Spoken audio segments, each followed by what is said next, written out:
Hey guys, let's get more news from Steelers, but first don't forget to subscribe to the channel and leave your like. You mad, bro? Plenty of Christmas cheer for George Pickens, Steelers coaches, and yours truly. It's always a sad feeling when Steelers-related depression grips Pittsburgh. It's especially sad around the holidays. This week's "You Mad, Bro?" entries run a wide gamut. George Pickens gets a lump of coal. The coaching staff gets quite a few. And I'm placed on Santa's naughty list a few times. William Shakespeare even makes an appearance. No, not the former Steelers draft pick. The actual old-timey playwright dude. It's quite a stuffed stocking of Steelers fan emotion, hung on our website with care. Yeah, Mike. It hasn't been this bleak in Pittsburgh sports since the 1980s. It feels like that again right now. Just with less hairspray and fewer heavy metal band buttons on our denim jackets. Douglas wanted to mock my prediction that the Steelers would bounce back from their two-game losing streak and upset the Colts on Saturday. As you may have heard, they did not. This is my day job, Doug. I'm not moonlighting at TribLive after working a shift at the mill or anything. Now, they won't fire me for getting that prediction wrong. However, they might fire me for saying the Steelers were going to go 10-7. And if they did, I don't think I could blame them. Then again, many of my readers were telling me that prediction was too conservative after their 3-0 preseason. So maybe some of those folks are the ones who should follow Doug's advice. Dritter 1961-inch didn't like Rashard Mendenhall's suggestion of staging a racially divided Pro Bowl to prove that white people aren't good at football. I expect to hold Indy under 170 yards rushing with backup running backs. I expect someone besides TJ Watt to get a sack. I expect New England's historically bad offense to be held under 21 first-half points. I expect that Juju Smith-Schuster and James Conner won't both turn back the clock to 2018. I don't expect 30 points from the Colts or a 123 passer rating from Gardner Minshew III. That too much? Joanne is ready to wave the white flag on the Steelers season.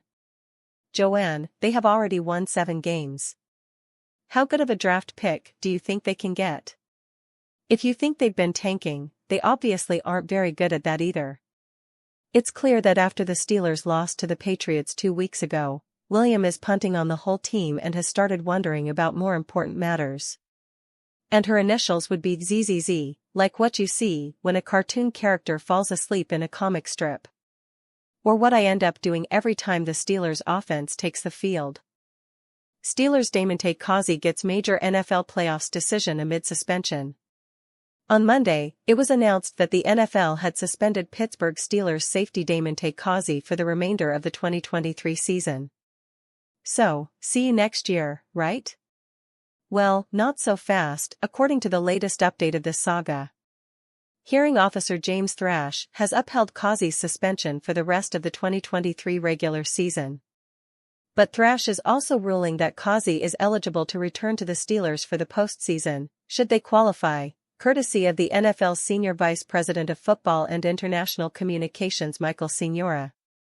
Thrash's position is jointly appointed by the NFL and the NFL Players Association.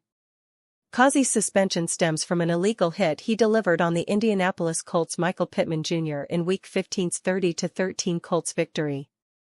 As Pittman Jr. dove for a pass, Kazee arrived with a jarring hit to the head, immediately drawing multiple flags. In a letter to Kazee, NFL Vice President of Football Operations Joe Runyon laid out the reasoning behind the suspension.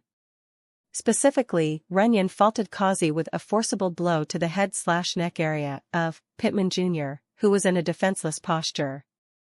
The letter also noted that Kazee had an unobstructed path to your opponent and the illegal contact could have been avoided. Kazee's actions were categorized as flagrant. Wednesday's ruling will not have any impact on the Steelers as things stand heading into Week 16, however. The loss to the Colts knocked the Steelers out of playoff position. Pittsburgh is going to have a tough time qualifying after such a costly loss. The Steelers currently have just a 7% chance to make the playoffs, per NFL.com. Even with a win on Saturday, their odds only improved to 14%. A loss would drop their odds to under a single percent. Report: Derrick Henry reveals shocking update regarding future with Tennessee Titans. Tennessee Titans star running back Derrick Henry has been one of the league's top runners throughout his career. This season, he has been in several rumors stating that he will not remain with the team after this season as he will be a free agent in 2024. He was one of the biggest names brought up during the trade deadline in October, but no teams could offer a good enough deal to bring him over. However, Henry seemed to drop a big hint as to what his intentions will be after the 2023 season concludes. News: legendary #Titans RB Derrick Henry strongly hints that he will leave Tennessee in free agency. I've been here my whole career. I definitely want to go out strong, which isn't the case. Just trying to give it my all these last 3 games and leave it all on the field.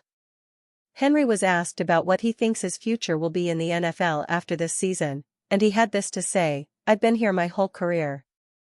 I definitely want to go out strong, which isn't the case. Just trying to give it my all these last 3 games and leave it all on the field. While he does not give an official answer as to whether he will remain a Titan or not next season, this quote certainly sounds like he is expecting to sign with a new organization in 2024. Henry has been Tennessee's best player since joining the league in 2016. He has been with the Titans for his entire 8-year career and has been consistently great every season.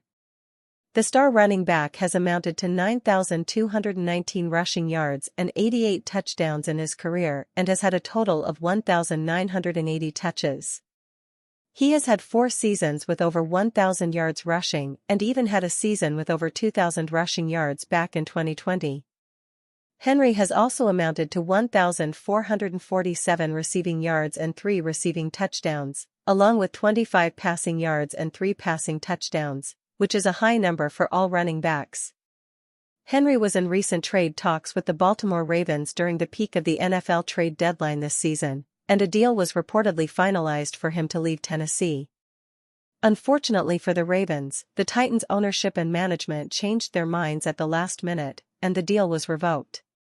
Even though the Titans did not end up trading him, it showed that they have an interest in dealing him away in the near future. Tennessee is 5-9 and in last place in the AFC South Division. They were just eliminated from playoff contention this past week after their heartbreaking overtime loss to the Houston Texans, which could be even more reason for Henry to seek other opportunities in the offseason. Will the star running back be on a different team in 2024, or will he remain with the Titans for another year? The Steelers are interested in hiring Derrick Henry. And you fan, what do you think of the Derrick Henry situation? Leave your opinion in the comments.